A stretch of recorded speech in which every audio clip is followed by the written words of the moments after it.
युग को नारी उत्थान का, नारी के सशक्तिकरण का युग माना जाता है। और मुझे गर्व है कि हमारे देश की नारियां आज शस्त्र लेकर सीमाओं पर डटी हैं। इससे अच्छा शायद और कोई उदाहरण नहीं हो सकता कि आज वो युद्धक विमानों को भली भांति संचालित कर रही हैं, चला रही हैं। इसी सशक्तिकरण की दिशा में मैंने नारी उत्थान के लिए एक रचना लिखी है, शीर्षक है देह का बाड़ा। धरित्री सी पूज्या नारी को देह के बाड़े से हमने निकलने नहीं दिया, हमने उसे बराबरी के रास्ते पर चलने भी नहीं दिया।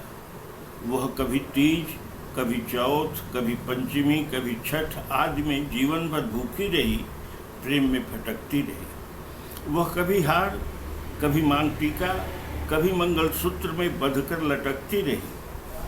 पति को परमेश्वर मानने की परंपरा उसे विद्रोहिणी होने से सदैव रोकती रही।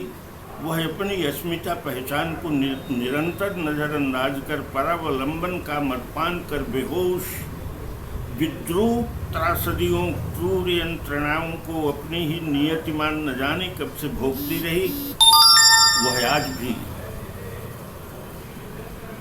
वह आज भी पढ़ी लिखी समझदार हो, 3 तलाक, हलाला, दहेज, भ्रूण हत्या, बलात्कार या जैसी अनेक समस्याओं का समाधान मांगती है। विनीत उन्हीं लोगों से जो इसे बनाकर चला रहे हैं शान से। अरे अब तो उठो, अपनी बंद आंखें खोलो, साहसिक अंगड़ाई लो।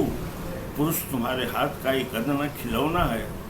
तुम इत्र की खाली हुई शीशी नहीं हो जो सूंघ कर झटके में कहीं फेंक दी जाओ। तुम वह कली भी नहीं हो कि खिलने के पूर्व जो किसी के गुलदस्ते में बलात ही सजा दी जाओ, दूसरे दिन बदल दी जाओ। तुम वह सुकोमल सी पुष्प गुच्छ का भी नहीं जिसे कभी देव पर या फिर कभी शवों पर बरबस चढ़ा दी जाओ, अथवा प्रणयसेज पर मान से बिछा दी जाओ, या किसी की गर्दन में हार से लटका दी जाओ। तू कोई वाद्य नहीं जिसको बजा बजा गीत गाए मन माने। तुम भी इंसान हो, भगवान का वरदान हो, जगत का मूल आग्रह, प्रभु का अनुग्रह हो, प्रतिमूर्ति धारणशीलता की, कठोरता, कमनीयता की। तुमसे श्रेयस सृष्टि में और कोई है ही नहीं। सारा जगत तेरा ही दातव्य है, ममत्वमय।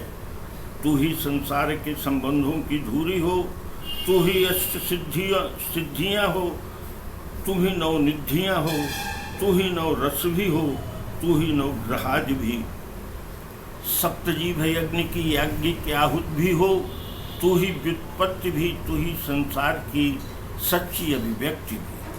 अगाध सिंधु हो तुम, मृग मरीचिकाओं में त्रिषित दौड़ते हुए तुम्हें देखकर मैं बहुत दुखी हूँ, होता आश्चर्य है। उठो उठो।